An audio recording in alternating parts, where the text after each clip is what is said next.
Yeah, I'm busier than ever in my career as a psychiatrist, as you can imagine.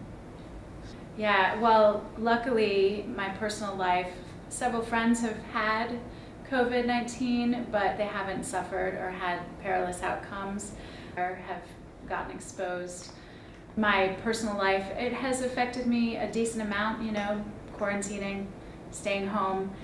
Luckily, you're at my office right now, but I also have a home office and have done telemedicine in the past.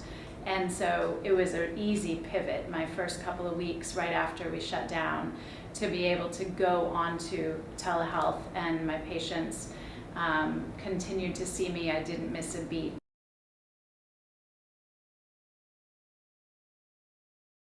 Well, some of my colleagues are still going into the hospitals, and so, for me as a psychiatrist, and I don't consult inside the hospital, so I don't see patients in the hospital. I teach the residents and sometimes medical students, but usually psychiatry residents, and also the addiction medicine fellows at Tulane, and also some of the psychiatry residents up at Our Lady of the Lake Baton Rouge, the LSU.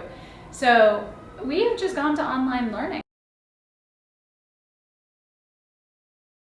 It's a very challenging time because this is a time when social activities are key. Getting to learn when you're in school, getting to learn together is a really important aspect of the learning. Zoom doesn't give you all of the things that you need for your learning because there's more than just the book knowledge, And so being able to stay involved and connected is key, and not get sucked into the social media, not get sucked into the news, not get sucked into all of the other aspects that the computer has for you. So it's weird because you're on the computer for work, for school, but then you want to check your social media, but then you could go down that rabbit hole and get stuck there, or you want to read the news, or you want to mess around or whatever.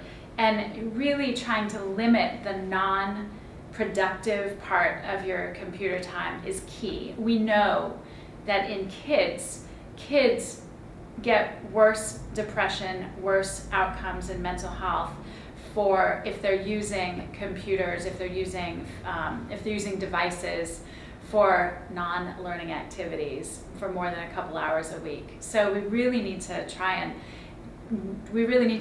limit that sort of use of devices to a very small amount. Some other advice is for all of the young people, all the old people, everybody. Stay healthy. Get your immune system up. Try not to get stuck like sleeping all day. Make sure you exercise. Take your vitamins. See your primary care. Get your blood work checked.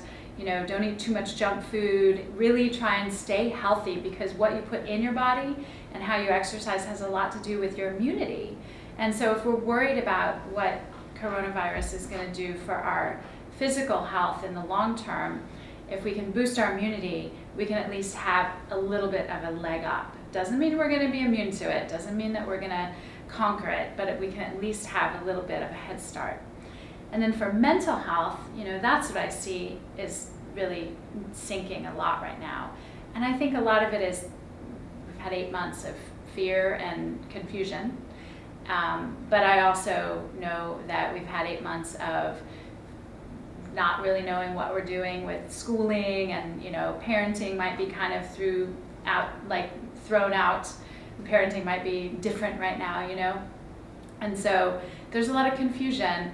And so being able to stay connected and stay inspired, and then also get that physical and mental health, will stay connected with your peers, stay inspired, try to keep doing things that you love doing, can influence greatly your physical health, and therefore it will influence your mental health and help you stay resilient.